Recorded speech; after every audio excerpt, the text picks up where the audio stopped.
Hello दोस्तों, मैं हूँ मीर। इससे पहले कि आप लोग मुझे गालियाँ दो, मैं आपको बताना चाहूंगा कि प्रिजन ब्रेक की सीरीज पर काम चल रहा है। अभी उसकी एडिटिंग हो रही है और जितने जल्दी वीडियो तैयार हो जाएगा उतने ही जल्दी मैं आप लोगों के लिए उसे अपलोड कर दूंगा। लेकिन ये वीडियो पहले ही बनकर तैयार हो गई थी, इसीलिए मैं इसे अपलोड कर रहा हूँ। इस वीडियो को भी आप प्रिजन ब्रेक जैसा प्यार दे और प्रिजन ब्रेक का वीडियो जल्दी ही अपलोड होने वाला है। और आज मैं एक्सप्लेन करूंगा 2022 में आई सीरीज इन्वेंटिंग एना को। ये एक रियल स्टोरी पर बेस्ड सीरीज है। इन्वेंटिंग एना की कहानी एना सोरोकिंग उर्फ एना डिल्वी की है, जो असल जिंदगी में एक रूसी जर्मन कॉन आर्टिस्ट थी। उसने न्यूयॉर्क के हाई सोसाइटी में खुद को एक अमीर रिच जर्मन लड़की बताकर इंट्रोड्यूस किया और कई होटल, बैंक्स, फ्रेंड्स और लग्जरी ब्रांड में लाखों डॉलर का धोखा किया। अगर क्रिटिक्स की बात की जाए तो उन्हें ये कहानी काफी पसंद आई थी और ऑडियंस को भी ये कहानी काफी पसंद है और मुझे भी ये सीरीज काफी अच्छी लगी। So without wasting much time चलते हैं सीधा वीडियो की तरफ।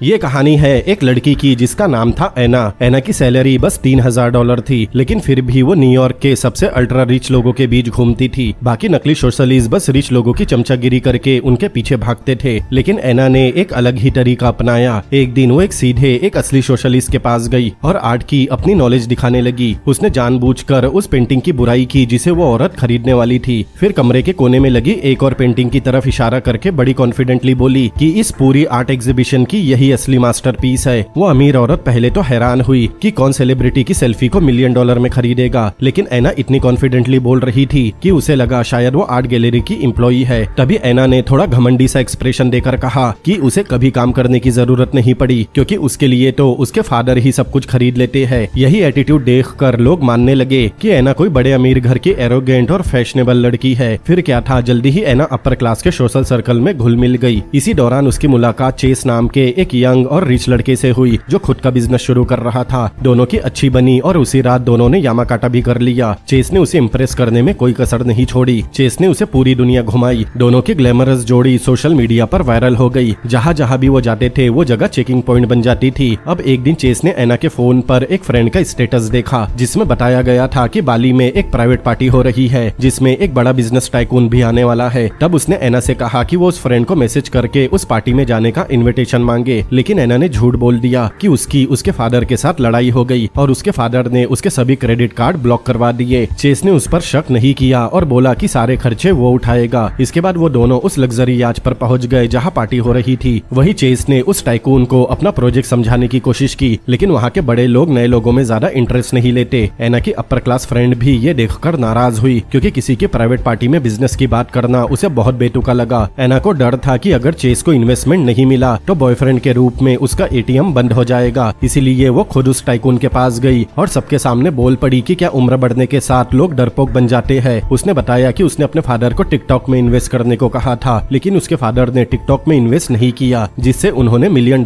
का फायदा भी मिस कर दिया। उसकी बातों से लोग दंग रह गए, लेकिन टाइकून को एना की बोल्डनेस पसंद आई। उसने वहीं पर चेस के प्रोजेक्ट में $1 मिलियन इन्वेस्ट करने का फैसला कर लिया और एना को भी पार्टनरशिप ऑफर की, लेकिन एना ने मना कर दिया, क्योंकि एक रिच लड़की की इमेज के हिसाब से उसे किसी के लिए काम करना शोभा नहीं देता। लेकिन उसकी ये फेरी टेल ज्यादा दिन नहीं चली, क्योंकि पार्टी खत्म होने के बाद भी एना और चेस चुपके से मस्ती करने दोबारा याच पर लौट आए और महंगी महंगी सर्विसेज का मजा लेने लगे। लेकिन ये सब जल्द ही एना की रिच फ्रेंड को पता चल गया। उसने गुस्से में एना को बेशर्म कहा और उस पर बहुत चिल्लाई। साथ ही उसने एना से नाता तोड़ लिया। इसके साथ ही एना के हाथ से एक रिच लेडी की दोस्ती भी चली गई। अब जल्दी ही चेस को भी एना पर शक होने लगा। वो अक्सर लग्जरी सामान खरीदने के बहाने चेस से पैसे लेती और कहती कि उसका कार्ड फिर से ब्लॉक हो गया है। फिर चेस ने अपने एक फैशन डिजाइनर फ्रेंड से बोलकर एना के बैकग्राउंड और उसके डॉक्यूमेंट की जांच करवाई। तब सारा सच सामने आ गया। एना का लास्ट नेम कोई रॉयल या जर्मन नोबेल वाला नहीं, बल्कि एक मामूली नाम था। ये जानकर चेस ने एना का सप्लीमेंट्री कार्ड ब्लॉक करवा दिया और एना से उसकी सच्चाई पूछी। एना ने बेधड़क बताया कि उसने फेक आइडेंटिटी इसीलिए अपनाई ताकि वो अपनी फैंटेसी लाइफ जी सके। उसने उल्टा चेस पर ही इल्जाम लगाना शुरू कर दिया कि चेस को बस उसके पैसे और रिच बैकग्राउंड की वजह से प्यार था। तब चेस गुस्से में था लेकिन कुछ बोल नहीं पाया। फिर उसने बोला कि जब से वो ऐना से मिला है उसने कभी एक पानी की बोतल के पैसे तक नहीं दिए। फिर भी ऐना ने उसके हर बात को स्मार्टली हैंडल कर लिया। उसने कहा कि उसके रिच फादर ने उन दोनों की रिलेशनशिप को सपोर्ट नहीं किया, इसीलिए उसके कार्ड ब्लॉक है। उसने इमोशनल ट्रिक लगाई और कहा कि उसने चेस के लिए अपने पापा तक को छोड़ दिया और चेस उसकी आइडेंटिटी पर शक कर रहा है। चेस को फिर से गिल्ट होने लगा। उसने ना सिर्फ ऐना का 6 महीने का रेंट भर दिया बल्कि उसे एक नया सप्लीमेंट्री कार्ड भी दे दिया। अब ऐना फिर से रिलैक्स हो गई और शॉपिंग पर टूट पड़ी, लेकिन उसका दिल अब भी नहीं भरा था। वो अब भी अपनी जिंदगी से सेटिस्फाई नहीं थी। अब एक दिन उसे पता चला कि एक बूढ़ी लेकिन अल्ट्रा रिच लेडी जिसका नाम नोरा है वो चेस में इंटरेस्ट ले रही है। लेकिन ये जानकर भी ऐना को जलन नहीं हुई क्योंकि चेस तो बस उसके लिए एक एटीएम था। वो उसे प्यार नहीं करती थी बल्कि उसने उल्टा चेस को सलाह दी कि वो नोरा के घर रहने चला जाए। अब जब भी नोरा और चेस साथ होते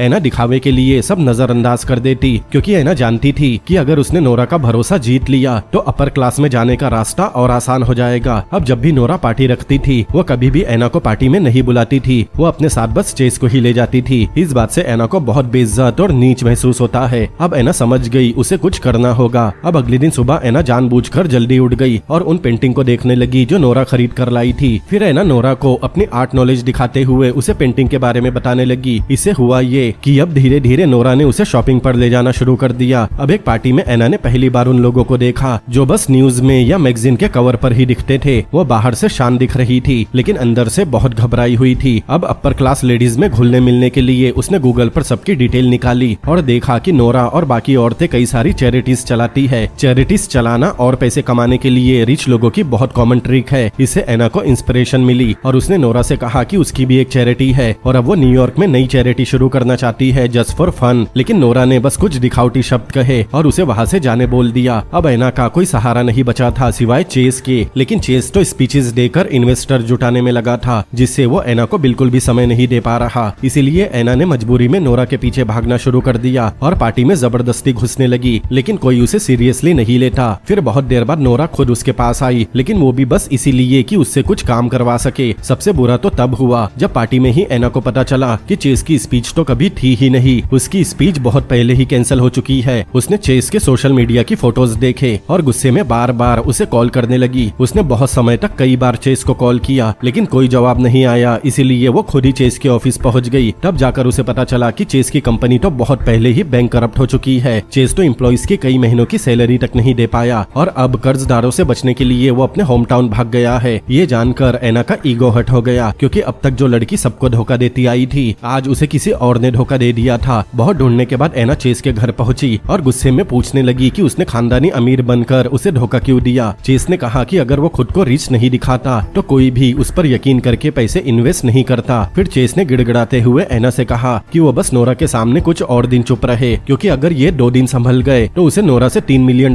की इन्वेस्टमेंट मिलने वाली है और $3 मिलियन मिलते ही दोनों किसी नए शहर में जाकर दोबारा जिंदगी शुरू करेंगे। लेकिन ऐना जैसी चालाक और बड़ी सोच वाली लड़की का भला $3 मिलियन जैसी छोटी सी रकम से क्या होगा। तब बाहर से तो उसने चेस की बात मान ली, लेकिन जैसे ही मौका मिला उसने नोरा को जाकर सारी सच्चाई बता दी। उसने नोरा से कहा कि चेस की कंपनी तो बैंक करप्ट होने वाली है। उसने यहाँ खुद को एक विक्टिम दिखाया और कहा कि वो खुद चेस की वजह से लाखों डॉलर गवा चुकी है। अब वो नोरा से यही उम्मीद करती है कि वो समय रहते सच समझ ले और अपना नुकसान होने से बचा ले। नोरा ने जब ये सब सुना तो उसका रवैया एकदम से बदल गया। अब वो ऐना की चैरिटी को सपोर्ट करने लगी और चेस के लिए उसका बर्ताव एकदम से ठंडा हो गया। अब उसी शाम बालकनी में एक जबरदस्त लड़ाई के बाद नोरा ने चेस को अपने विला से बाहर निकाल दिया। ये सब ऐना ने अपनी आंखों से देखा और मन ही मन बेहद खुश हुई। जब चेस उसके पास आया तो वो उसे एक इविल स्माइल देकर वहाँ से चली गई। दरअसल ये ऐना का धोखा देने के लिए चेस से बदला था और उसके लिए तो मर्द बस सीढ़ियाँ थे जिन पर चढ़कर वो ऊपर जाना चाहती थी। इसके बाद ऐना और नोरा का रिलेशन और भी गहरा हो गया। अब नोरा हर कॉकटेल पार्टी में ऐना को अपने साथ ले जाने लगी और सबसे कहने लगी कि ऐना उसकी पसंदीदा पोर्तुगीज मतलब शागिर्द है। नोरा के जबरदस्त सपोर्ट की वजह से ऐना का स्टेटस भी तेजी से बढ़ने लगा। वो जल्दी ही अपर क्लास की स्टार बन गई। अब चाहे वो कुछ भी कहती लोग उसकी हाँ में हाँ मिलाते और तारीफें करते। उधर चेस को पता चला कि उसके अपने ही पार्टनर ने उसे धोखा दिया है। फिर ऐना से एक बड़ी लड़ाई के बाद वो सब कुछ छोड़कर दुबई भाग गया ताकि अपने कर्ज से बच सके। इधर ऐना को नोरा का भरोसा मिल चुका था और अब उसका रवैया और भी घमंडी होता जा रहा था। वो चोरी छुपे नोरा के नाम पर लग्जरी सामान का बिल भरवाने लगी। फिर उसके पास धीरे धीरे बहुत सारे लिमिटेड एडिशन हैंडबैग और डिजाइनर कपड़े जमा हो गए। लेकिन कहते हैं ना कि आग को ज्यादा देर तक छुपाया नहीं जा सकता। वैसे ही एक रात नोरा को उसके सेक्रेटरी का फोन आया जिसमें बताया गया कि एक लग्जरी स्टोर में नोरा के नाम पर लाखों डॉलर की अनमैच बिलिंग हुई है। एना ने जब ये सुना तो उसके होश उड़ गए। उसे समझ में आ गया कि अब उसे और देर नहीं करनी चाहिए, इसीलिए उसी रात वो अपना सारा सामान पैक करके चुपचाप भाग निकली। इन सब में सबसे ज्यादा नुकसान नोरा का हुआ था, लेकिन नोरा चाहकर भी कुछ नहीं कर सकती थी क्योंकि आखिर उसने खुद नोरा को इंट्रोड्यूस करवाया था। अब अगर ये बात बाहर निकल गई तो अपर क्लास में उसकी बहुत बदनामी होगी। अब जब एना के पास लग्जरी सामान की कोई कमी नहीं थी तो उसका कॉन्फिडेंट और बढ़ गया। उसने अमीरों के लिए बड़े बड़े इन्वेस्टमेंट प्लान बनाना शुरू कर दिए। वो बताने लगी कि अगर उसे $40 मिलियन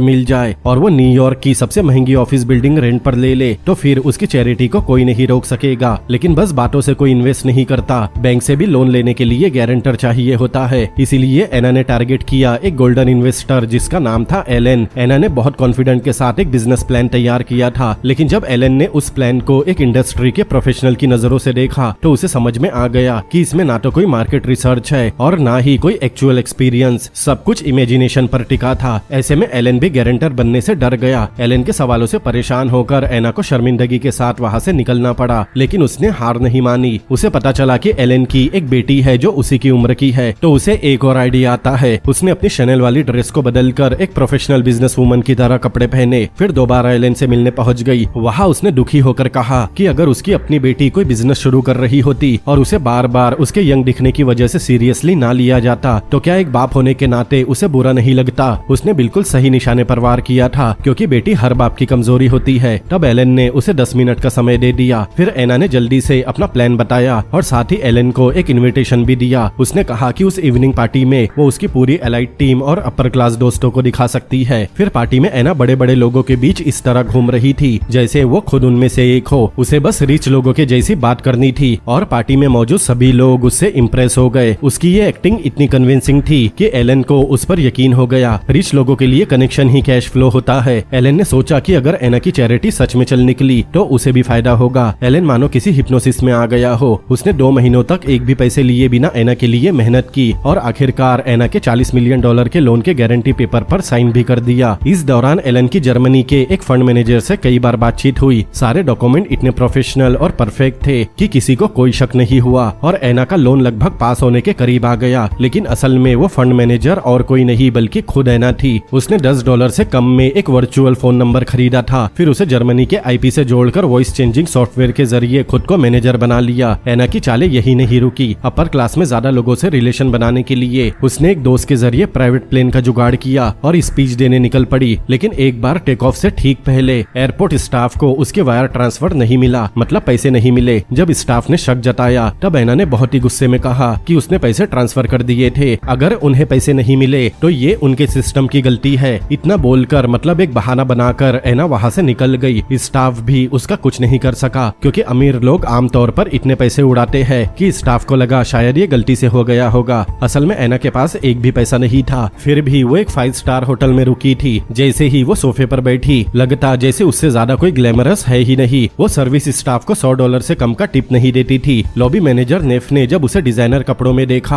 और उसकी हल्की फॉरेन एक्सेंट सुनी तो उसने मान लिया कि ये कोई रिच लेडी है जो यूएस घूमने आई है और उसे वीआईपी कस्टमर बना दिया ताकि वो एना को खुश कर सके और उससे और भी ज्यादा टिप कमा सके। खाना खाने से पहले ही नेफ एना के लिए सबसे अच्छी सीट रिजर्व कर लेती और उसने अपनी जेब से हजारों डॉलर की शैंपेन भी खरीद कर एना को गिफ्ट की। एना ने भी इसे अपना फायदा माना और नेफ से डॉक्यूमेंट प्रिंट करवाने लगी। जब नेफ ने देखा कि वो न्यूयॉर्क की सबसे महंगी ऑफिस बिल्डिंग रेंट करने का प्लान बना रही है तो नेफ को यकीन हो गया कि ये लड़की बहुत अमीर है। अब नेफ उसके सभी काम बढ़ चढ़ कर करने लगी और वीआईपी लिस्ट में उसका नाम डाल दिया। हाई एंड लग्जरी स्टोर में एना का नाम फैल गया और सब उसे एक जर्मन रिच लेडी मानने लगे। एना का शॉपिंग एक्सपीरियंस खराब न हो इसीलिए सेल्स पीपल भी उसे क्रेडिट पर सामान देने लगे। उसे बस चीज पसंद करनी थी और एक भी पैसे दिए बिना लोग बैग उठाकर होटल पहुंचा देते। बस एक हफ्ते में नेफ के पास टिप के रूप में $US की मोटी गड्डी जमा हो गई थी। इतना ही नहीं नेफ हर चीज पर नजर रखती थी। अगर किसी बिजनेस कॉन्टेक्ट से एना परेशान हो रही होती और उसे सीधे मना नहीं कर पा रही होती तो वो चालाकी से कोई बहाना बनाकर एना को बचा लेती। 2-3 बार ऐसा करने के बाद एना भी नेफ को पसंद करने लगी। एना उसे अमीरों की गैदरिंग में लेकर गई जिसका उसने बस सपना देखा था। वहाँ अमीरों का बिल भरने का तरीका बहुत ही अलग था। सभी लोग अपने कार्ड एक जगह जमा कर देते और एना उनमें से एक कार्ड चुनती और लाखों डॉलर का बिल कोई रैंडम रिच इंसान भर देता। इतना ही नहीं एना उसे डिजाइनर कपड़े भी गिफ्ट देने लगी। साथ ही उसे प्राइवेट लेडीज होना बात का एक्सपीरियंस भी कराया। पहले पहले तो नेफ एना से बस टिप कमाना चाहती थी, लेकिन अब उसके फ्रेंडली एटीट्यूड से नेफ एना को सच में अपनी दोस्त मानने लगी, क्योंकि एना को लोगों को अपने पाले में करना बहुत अच्छे से आता था। अब एना को बस एक ही चीज करनी थी, होटल में अपने स्टे को थोड़ा और बढ़ाना था और बैंक से $40 मिलियन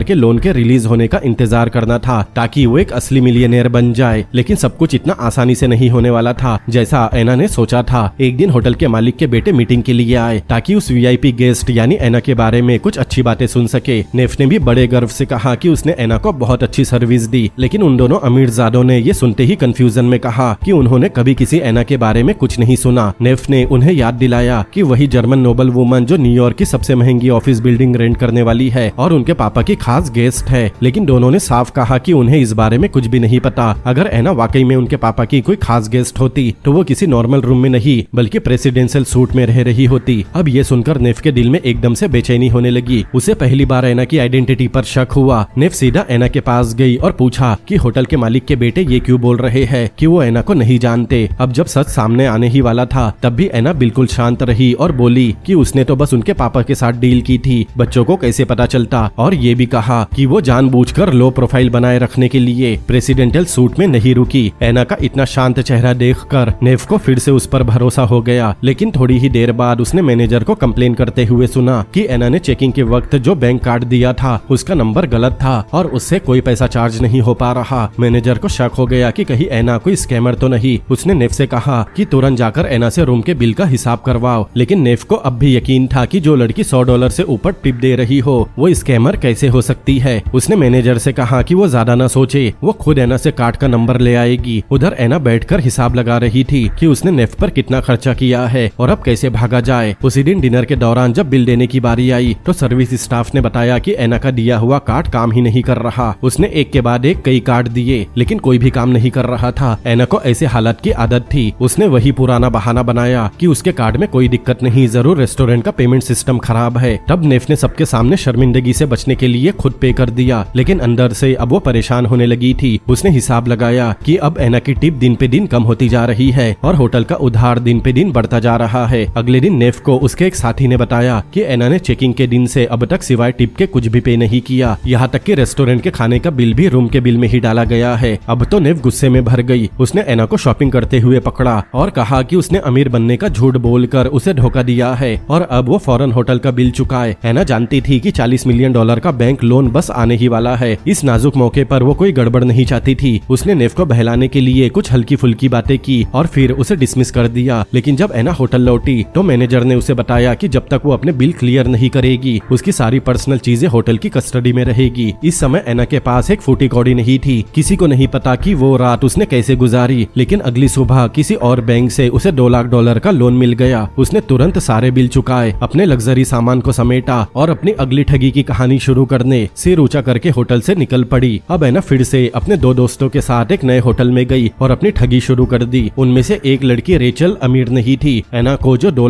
लाख का लोन मिला था उससे एना ने पूरे गार्डन फ्लोर को बुक कर लिया था। इतना ही नहीं, उसने एक प्रोफेशनल फोटोग्राफर को बुलाया जो उसकी स्टार्टअप जर्नी को 360 डिग्री वीडियो में शूट कर सके। उसका खर्चा देखकर एक सेलिब्रिटी फिटनेस कोच भी हैरान रह गया। वो लोग होटल के प्राइवेट पूल में मजे कर रहे थे, मसाज करवा रहे थे और चाइना से मंगाई गई स्टिक खा रहे थे। एना को पता था कि जब तक वो होटल से बाहर नहीं जाती तब तक वो अपने सारे खर्चे होटल के उधार पर डाल सकती थी। लेकिन कई दिन तक लग्जरी में जीने के बाद सब बोर हो गए। रेचल ने कहा कि उन्हें बाहर के टूरिस्ट स्पॉट पर फोटो लेने चाहिए, लेकिन एना को डर था कि बाहर जाने पर कहीं उसकी असलियत न खुल जाए। इसीलिए उसने हंसते हुए रेचल का मजाक उड़ाया और कहा कि सब कुछ तो होटल में ही है तो बाहर जाकर क्या मिलेगा। बात तो थोड़ी अजीब थी लेकिन रेचल को शक नहीं हुआ। अब इसी बीच फिर से वही हुआ। होटल के स्टाफ ने एना को प्राइवेट में बुलाकर बताया कि उसके दिए कार्ड से होटल का पेमेंट नहीं हो रहा। स्टाफ ने उससे एक वैलिड कार्ड देने को कहा। एना ने बाहर से तो बड़ी स्टाइल से दूसरा कार्ड दिया, लेकिन अंदर से वो बहुत ज्यादा घबराई हुई थी क्योंकि जो $2 लाख उसने बैंक से लिए थे वो पूरी तरह खत्म हो चुके थे। अब तो एना को बेच भी दो तब भी एक भी पैसा न निकले। थोड़ी ही देर में कैसी जो उनके साथ आई थी उसे वहाँ का वातावरण रास नहीं आया और उसे उल्टियाँ होने लगी। इसीलिए उसे मजबूरी में न्यूयॉर्क वापस जाना पड़ा। केसी के जाने से होटल स्टाफ को शक हो गया। उन्होंने कुछ तगड़े सिक्योरिटी गार्ड भेजे ताकि एना से होटल का उधार वसूल किया जा सके। लेकिन अब भी एना डरने की बजाय जिद पर अड़ रही थी। उसने कहा कि उसे क्या पता था कि उसका कार्ड विदेश में नहीं चलेगा। उसके पापा के लोग क्रॉस बॉर्डर ट्रांसफर करने वाले थे। तब सिक्योरिटी स्टाफ ने कहा कि उन्हें कोई वायर ट्रांसफर नहीं मिला। अब अगर वैलिड कार्ड नहीं दिया गया तो उन्हें मजबूरी में फोर्स का इस्तेमाल करना होगा, तब वो उन्हें ब्लेम न करे। जब बहस ज्यादा बढ़ गई तो रेचल डर के मारे बीच में आई और अपना कार्ड दे दिया, इस उम्मीद में कि जैसे ही एना के पापा पैसे भेजेंगे उसे कार्ड वापस मिल जाएगा। लेकिन अब रेचल को भी बेचैनी होने लगी थी। एना ने रेचल का दिल रखने के लिए कहा कि अब वो लोग उस टूरिस्ट स्पॉट पर जाएंगे जहां वो जाना चाहती थी। अब वो लोग भाग न जाए, इस शक के चलते होटल ने उनके साथ बॉडीगार्ड भेजे, जिन्होंने एक सेकंड के लिए भी उन्हें अकेला नहीं छोड़ा। वो लोग आराम से घूमे, फोटोज खिंचवाई, लेकिन जब पेमेंट की बारी आई तो पता चला कि साइट सीन का खर्चा होटल के बिल में नहीं जोड़ा जा सकता। तब रेचल को फिर से कार्ड स्वाइप करना पड़ा, लेकिन उसका क्रेडिट कार्ड तो होटल में प्लेस था और उसके पास जो कंपनी कार्ड था वो उसे यूज नहीं कर सकती थी, क्योंकि वो कार्ड उसे उसकी कंपनी ने दिया था जहां वो जॉब करती है। इसीलिए बॉडीगार्ड ने उन्हें वापस होटल भेज दिया ताकि कार्ड रिडीम किया जा सके। लेकिन होटल ने कहा कि जब तक उन्हें कोई नया वैलिड कार्ड नहीं दिया जाता तब तक रेचल को उसका पुराना कार्ड नहीं मिलेगा। अब नोहा मतलब उनके फोटोग्राफर को शक होने लगा कि एना कोई स्कैमर है। उसने रेचल को वार्न किया कि अगर एना सच में पैसे ना दे पाई तो होटल रेचल के कंपनी कार्ड से पेमेंट करेगा, जिससे वो कंपनी फंड का मिसयूज करने की आरोपी बन जाएगी। लेकिन रेचल को तो एना ने ऐसा भरोसा दिलाया था कि उसे अब भी लग रहा था कि एना सारे बिल्स चुका देगी। अब होटल इतना डर चुका था कि उन्होंने 24/7 उन पर नजर रखने के लिए सिक्योरिटी स्टाफ को असाइन कर दिया। एना को पता था कि अब वो ज्यादा दिनों तक छुप नहीं पाएगी, इसीलिए उसने बैंक को कॉल किया और पूछा कि $40 मिलियन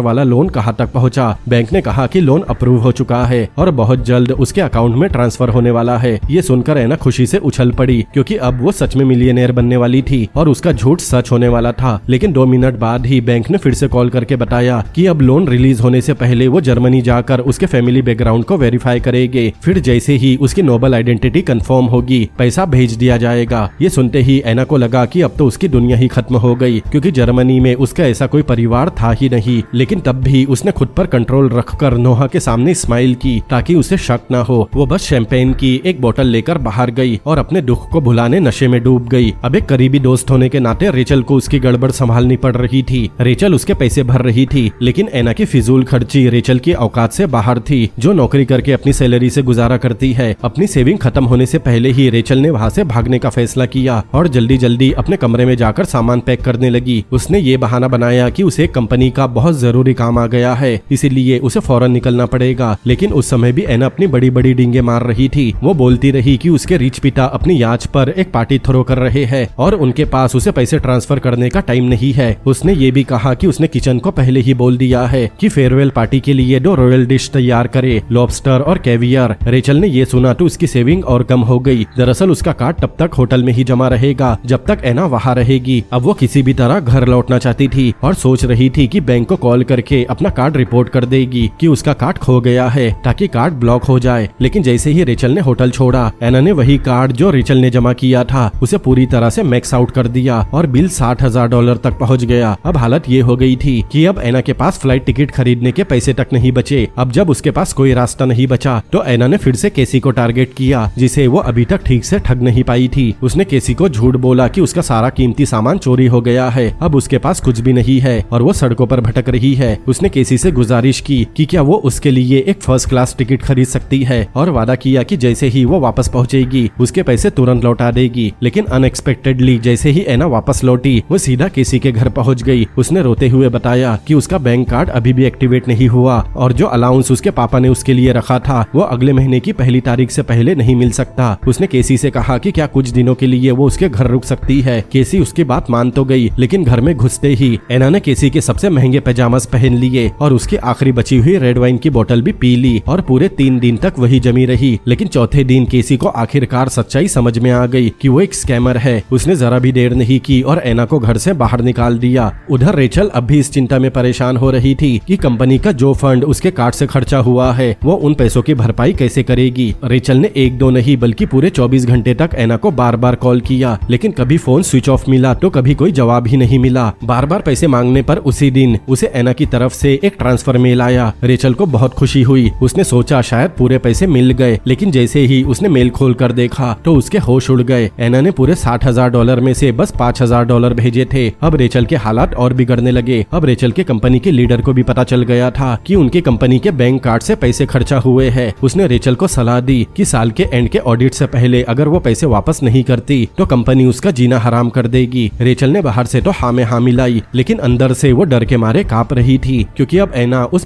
5000 के बाद पूरी तरह गायब हो चुकी थी। उसका कोई अता पता नहीं था। अब कोई और रास्ता ना होने की वजह से रेचल ने मजबूरी में अपनी लीडर को शुरू से अंत तक पूरी कहानी बता दी। उसे तुरंत समझ में आ गया कि एना एक स्कैमर थी। उसने तुरंत रेचल को बोला कि सीधे पुलिस स्टेशन जाओ और FIR दर्ज कराओ ताकि पैसे वापस मिल सके। लेकिन रेचल अब भी एना की बातों में फंसी हुई थी। वो अब भी मान रही थी कि एना कोई अमीर घराने की लड़की है और वो पैसे लेकर भागेगी नहीं। ऊपर से पुलिस कंप्लेन करने से उनका सिस्टरली बॉन्ड भी टूट जाता। ये सुनकर उसकी लीडर का सब्र टूट गया। उसने रेचल को सीधा बेवकूफ बोल दिया। फिर अपना पॉइंट साबित करने के लिए रेचल ने एक अलग नंबर से एना को कॉल किया और जैसा उसे शक था 3 सेकंड के अंदर ही दूसरी तरफ से एना की आवाज सुनाई आई। जब उसने रेचल को बड़े सलीके से उधार के पैसे मांगते हुए सुना तब एना ने बड़ी चालाकी से बात करते हुए कहा कि अगर रेचल पैसों के लिए इतनी परेशान है तो होटल आकर पैसे ले जाए। ये सुनकर रेचल की खुशी का ठिकाना नहीं रहा। उसे बहुत रिलीफ महसूस हुआ। उसे लग रहा था कि एना सच में पैसे देने तैयार है। लेकिन जब रेचल उस होटल में पहुंची तो उसे पता चला कि वो बुरी तरह से ठगी गई है, क्योंकि एना वहां से पहले ही भाग चुकी थी और उस होटल का 3 महीने का रूम का रेंट भी पेंडिंग है। होटल के मैनेजर ने बाकायदा दूसरे होटल को भी इन्फॉर्म करके एना को ब्लैकलिस्ट कर दिया था। साथ ही उस पर केस करने की प्लानिंग भी कर रहे थे। अब रेचल के पास और कोई रास्ता नहीं बचा था। उसने केसी को ढूंढा और उसे सब कुछ बताया। केसी ने उसकी हालत को देखकर अपनी एक जान पहचान की बड़ी उम्र की महिला से हेल्प ली और एक ट्रैप सेट किया ताकि एना को बाहर बुलाया जा सके। फिर जब किसी ने उसे खाने पर इनवाइट किया तो एना ने कोई रीजन न देकर तुरंत ही हाँ कर दी। जब वो रेस्टोरेंट पहुंची तब भी वो दिखावा करती रही जैसे वो कोई रिच लेडी हो। लेकिन जैसे ही उसकी नजर रेचल पर पड़ी उसके चेहरे की मुस्कुराहट गायब हो गई। असल में ये पूरा प्लान एना से पैसे वसूल करने का ट्रैप था। लेकिन एना फिर भी अपनी हरकतों से बाज नहीं आई। वो अब भी बहुत रूडली बात कर रही थी और उसने रेचल के $60,000 चुकाने से साफ मना कर दिया। उसके एटीट्यूड को देखकर वहाँ बैठी उस बड़ी महिला से रहा नहीं गया। उसने तुरंत एना को डांट लगाई और कहा कि इतनी बातें करने से अच्छा होता कि वो सीधा पैसे ट्रांसफर कर देती। तब एना थोड़ी इरिटेट हो गई। लेकिन जब बात डिफॉल्ट की हो तो उसमें एना एक एक्सपर्ट थी। उसने फिर से दिखावा किया और बोली कि उसने अभी अभी न्यूयॉर्क की सबसे एक्सपेंसिव बिल्डिंग रेंट पर ली है और उसके पास ऐसे छोटे मोटे कार्ड इशू का टाइम नहीं है। लेकिन सबके सामने उसका एक और झूठ पकड़ा गया, क्योंकि केसी ने उसे अपने मोबाइल में दिखाया कि वही ऑफिस बिल्डिंग कुछ दिन पहले गवर्नमेंट ने रेंट पर लेकर म्यूजियम में बदल दी। मतलब अब उसके झूठ का पूरा पर्दा फाश हो चुका था। जैसे ही एना ने न्यूयॉर्क डेली न्यूज की ब्रेकिंग न्यूज देखी तो इतने गुस्से में आ गई कि केसी का मोबाइल ही पटक दिया। फिर वॉशरूम जाने का बहाना बनाकर वहाँ से चुपचाप भाग गई। उसका इरादा था कि किसी नए होटल में जाकर फिर से स्कैम शुरू किया जाए। लेकिन वो जैसे ही एक नए होटल के पास पहुंची स्टाफ ने उसे रोक लिया। जो स्टाफ कभी $100 की टिप के लिए उसके आगे पीछे घूमते थे उन्हीं में से एक को एना ने घूरते हुए घमंड से पूछा, do you even know me who I am? लेकिन अब होटल इंडस्ट्री को उसका नाम याद हो चुका था। पूरे शहर में 20 से ज्यादा होटल ने मिलकर एना के खिलाफ केस कर दिया था और अब सारे लग्जरी होटल में एना का नाम ब्लैक लिस्ट हो चुका था। वो इतनी आसानी से पकड़े जाने वालों में से नहीं थी। जब कोर्ट की तारीख नजदीक आई और वो अभी तक हाजिर नहीं हुई तो जज ने इसे कानून का अपमान माना और तुरंत ही उसके खिलाफ गिरफ्तारी के आदेश दे दिए। लेकिन उस समय एना को बच निकलने का एक और तरीका सूझ गया। उसे चैरिटी के नाम पर जो चेकबुक मिली थी उसमें उसने बहुत कम रकम लिखी और उसे बैंक में जमा कर दिया और उसी पैसों को दूसरे ब्रांच से कैश में एक्सचेंज करके आसानी से $1500 निकाल लिए। यही ट्रिक उसने कई बार दोहराई और एक बार फिर एक रिच यंग लेडी बन गई। फिर उसने एक 1 वे टिकट खरीदा और भागकर लॉस एंजलिस पहुंच गई। लेकिन अपनी गलतियों से सीखकर एक नई जिंदगी शुरू करने की बजाय एना वहाँ भी लग्जरी जिंदगी जीने लगी जब तक कि उसके पैसे खत्म नहीं हो गए। वही उसके फोन पर लगातार डेट कलेक्शन के मैसेज आ रहे थे। अब एक रात एना ने परेशान होकर रेड वाइन में स्लीपिंग पिल मिलाकर पी ली। लेकिन मरने से पहले वो सेल्फी लेना नहीं भूली। उसने वो फोटो सोशल मीडिया पर पोस्ट भी कर दी। फिर जब उसकी आँख खुली तो वो हॉस्पिटल में थी। डॉक्टर ने उसे देखकर कहा कि उसमें सुसाइडल टेंडेंसीज है और उसे कुछ दिन ऑब्जर्वेशन में रहना पड़ेगा। लेकिन एना ने साफ मना कर दिया। तब डॉक्टर ने बताया कि बाहर पुलिस वाले खड़े हैं, अगर वो कॉर्पोरेट नहीं करेगी तो वो उसे पुलिस के हवाले कर देंगे। ये सुनकर एना समझ गई कि अगर वो खुद को बीमार साबित कर दे तो उसके कोर्ट की तारीख और डेट पोस्टपोन हो सकती है। उसने तुरंत डॉक्टर के सामने रोना शुरू कर दिया और अपना ट्रेजिक बैकग्राउंड बताने लगी कि उसके पापा शराबी थे और वो उसे रोज मारते थे। उनकी मार से बचने के लिए उसने झूठ बोलना शुरू कर दिया और उसे झूठ बोलने की आदत भी इसी वजह से पड़ी। हालांकि ये सब भी झूठ ही था, लेकिन डॉक्टर इस कहानी को सच मान बैठा। डॉक्टर ने इसे चाइल्डहुड ट्रॉमा का केस माना और उसे कुछ समय के लिए एक मेंटल ट्रीटमेंट सेंटर भेजने की सलाह दी। एना को लगा कि शायद वो छोटा मोटा सेंटर होगा, लेकिन वहाँ का माहौल तो एकदम 5 स्टार जैसा था। वहाँ एक बड़ा स्विमिंग पूल देखकर एना खुद को रोक नहीं पाई और पूल की फोटो लेकर सोशल मीडिया पर पोस्ट कर दी। लेकिन उसे क्या पता था कि इसी फोटो से उसकी बर्बादी शुरू होगी,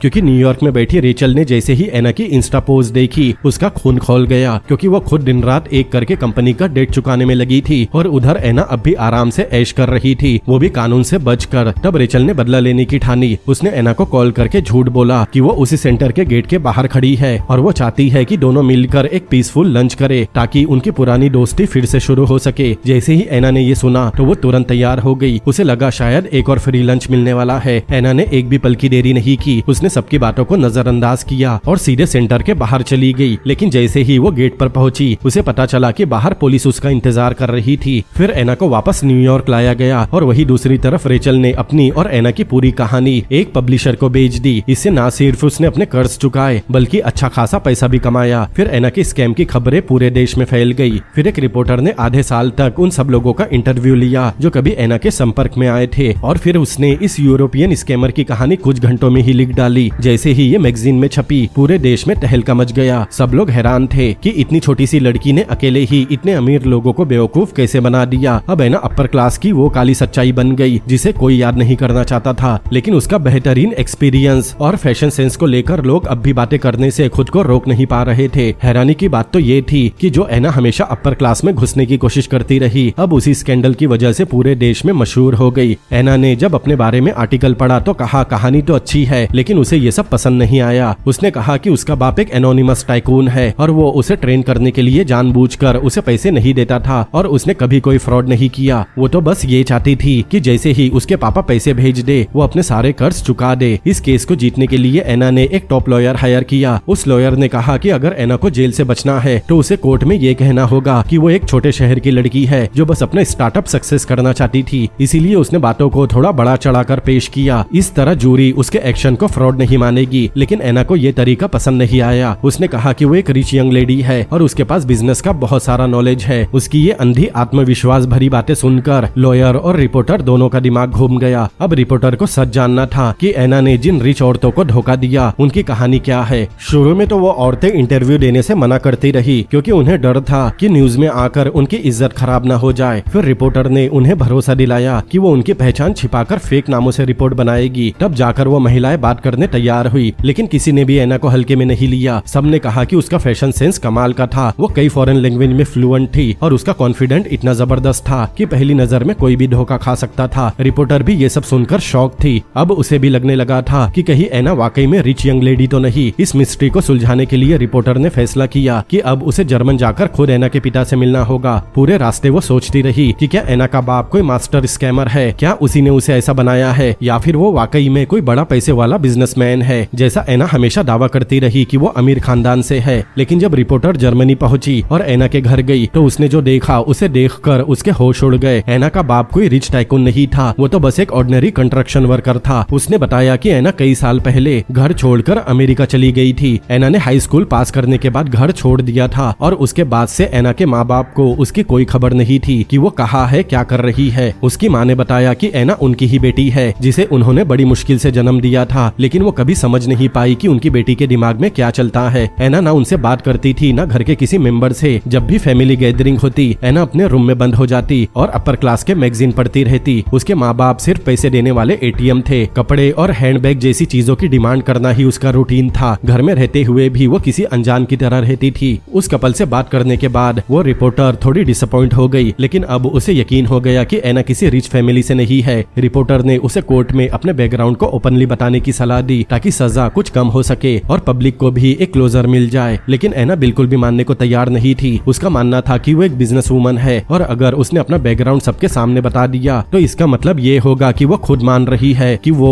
एक स्कैमर है। अब मामला और बढ़ गया। केस सीधा न्यूयॉर्क की सुप्रीम कोर्ट पहुंच गया। लेकिन एना इतनी आसानी से हार मानने वालों में से नहीं थी। उसे पता था कि जरूर वो गिल्टी साबित होगी, इसीलिए उसने एक नया प्लान बनाया। एना ने अपनी एक करीबी दोस्त नेफ को कॉल किया और कहा कि वो किसी टॉप सेलिब्रिटी स्टाइलिस्ट को ढूंढे क्योंकि उसे कोर्ट के दिन सबसे ग्लैमरस अंदाज में एंट्री लेनी है। नेफ ने जैसे ही ये बात सुनी तो वो समझ गई कि एना क्या चाहती है। उसने तुरंत अपनी एक स्टाइलिस्ट फ्रेंड को कांटेक्ट किया। लेकिन जैसे ही स्टाइलिस्ट को पता चला कि क्लाइंट कोई और नहीं बल्कि क्वीन ऑफ स्कैमर एना है तो उसने साफ मना कर दिया। स्टाइलिस्ट के ना होने के बाद भी एना ने हार नहीं मानी। उसने अपने डिफेंस लॉयर को कॉल किया और कहा कि कोर्ट में आने के लिए वो उसके लिए एक आउटफिट रेडी करे। लेकिन वो लॉयर पहले ही एना की हरकतों से इतना परेशान था और अब उसके पास ऐसी फालतू चीजों के लिए बिल्कुल फुर्सत नहीं थी। कोर्ट वाले दिन एना फिर से ड्रामा करने लगी। वो कहने लगी कि जेल के कपड़े बहुत बेकार होते हैं, वो ऐसे कोर्ट में नहीं आएगी। लगी। जज और ज्यूरी आधे घंटे तक उसका वेट करते रहे। जज को तो ऐसा लगने लगा था जैसे कोई उसके अथॉरिटी को चुनौती दे रहा हो। गुस्से में जज ने लॉयर से कहा कि अगर लॉयर उसकी कॉफी खत्म होने से पहले एना को कोर्ट में नहीं लाया तो उसका करियर भी खत्म हो जाएगा। लाचार होकर लॉयर भागता हुआ गया और एना से रिक्वेस्ट करने लगा कि वो खरीदी गई नई शर्ट और पैंट पहन ले और कोर्ट चले, लेकिन एना ने साफ मना कर दिया। वो कहने लगी कि जब तक उसे कोई प्रॉपर इवनिंग गाउन नहीं मिलेगा तब तक वो कोर्ट नहीं जाएगी। अब लॉयर ने रिपोर्टर से रिक्वेस्ट की कि वो किसी शॉप से जल्दी से कोई ड्रेस लेकर आए। आखिरकार कोर्ट में एंट्री से ठीक पहले एना को शैनेल का ड्रेस मिल गया जैसा उसने चाहा था। वो पूरे कॉन्फिडेंट के साथ कोर्ट रूम में दाखिल हुई, मानो उसे उम्मीद थी कि रिपोर्टर की भीड़ उसका इंटरव्यू लेने को बेताब होगी, लेकिन हकीकत बिल्कुल अलग थी। अब इंटरनेट पर उसकी चर्चा भी खत्म हो चुकी थी। अब किसी को भी इस फीमेल स्कैमर के बारे में जानने की परवाह नहीं थी। कोर्ट में भी बस कुछ ही लोग थे। जैसे ही ट्रायल शुरू हुआ, लॉयर ने पूरी कोशिश की कि एना के एक्शन को फ्रॉड नहीं बल्कि झूठ बोलना दिखाया जाए। उसने एना की इमेज ऐसी बनाने की कोशिश की जैसे कि वो किसी गरीब बैकग्राउंड से आई एक बेचारी लड़की हो जो फॉरेन कंट्री में अकेले अपना स्टार्टअप शुरू करना चाहती थी और इन्वेस्टर का ट्रस्ट जीतना चाहती थी। कोर्ट में एना के लॉयर ने जोर देकर कहा कि एना ने बस सच्चाई को थोड़ा बड़ा चढ़ाकर पेश किया, फ्रॉड जैसा कुछ भी नहीं किया। उसके जोरदार डिफेंस की वजह से ज्यूरी का मूड थोड़ा हिलता हुआ लगने लगा, लेकिन एना का ध्यान कहीं और था। उसने जैसे ही पीछे मुड़कर नेफ की तरफ देखा, नेफ समझ गई। उसने अपना मोबाइल निकाला और तेजी से एना की फोटो खींचना शुरू कर दी। घर जाकर उसने एना के नाम पर एक नया सोशल मीडिया अकाउंट बनाया और वहाँ कोर्ट में पहने गए उसके सारे आउटफिट की फोटोज डाल दी। अब सोचो, एक लड़की जिसे जेल जाना है लेकिन फिर भी ऐसे वॉक कर रही है जैसे रेड कारपेट पर आई हो। ये सब देखकर लोग दीवाने हो गए। देखते ही देखते एना फिर से ऑनलाइन वायरल हो गई। वो एक छोटी सी फैशन सेलिब्रिटी बन गई और लोग उसके पहने हुए कपड़े खरीदने के लिए पागल हो गए। इसके बाद एना ने अपना और ज्यादा फैशन स्टाइल दिखाना शुरू कर दिया। हर बार जब कोर्ट में उसका ट्रायल होता और अगर उसके पास कोई क्लासी या स्टाइलिश आउटफिट नहीं होती तो वो कोर्ट में जाने से मना कर देती। न्यूयॉर्क सुप्रीम कोर्ट अब उसके लिए जैसे पर्सनल फैशन वीक बन चुका था। अब चाहे लॉयर कुछ भी कहे, एना को उसकी बातों से कोई फर्क नहीं पड़ता। उसका मकसद अब बस ये था कि वो हर बार सबका ध्यान खींच सके।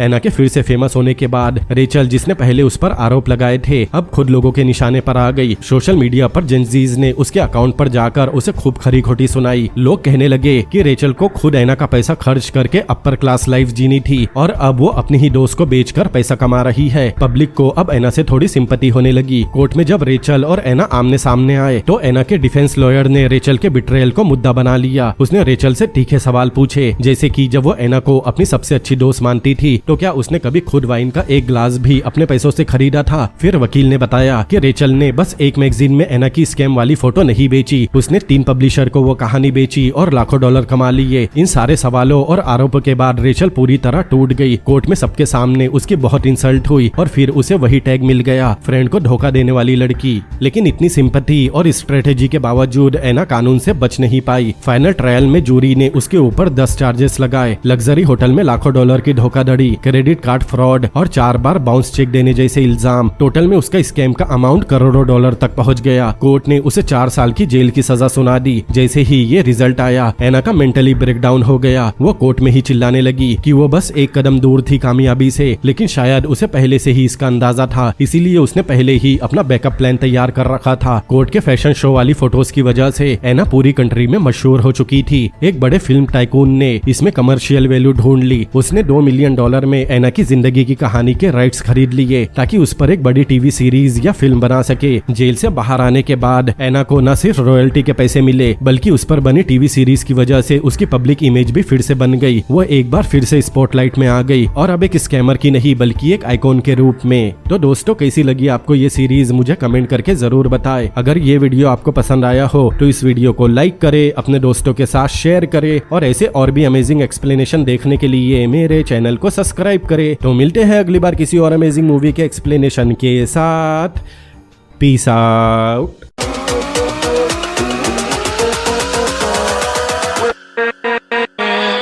with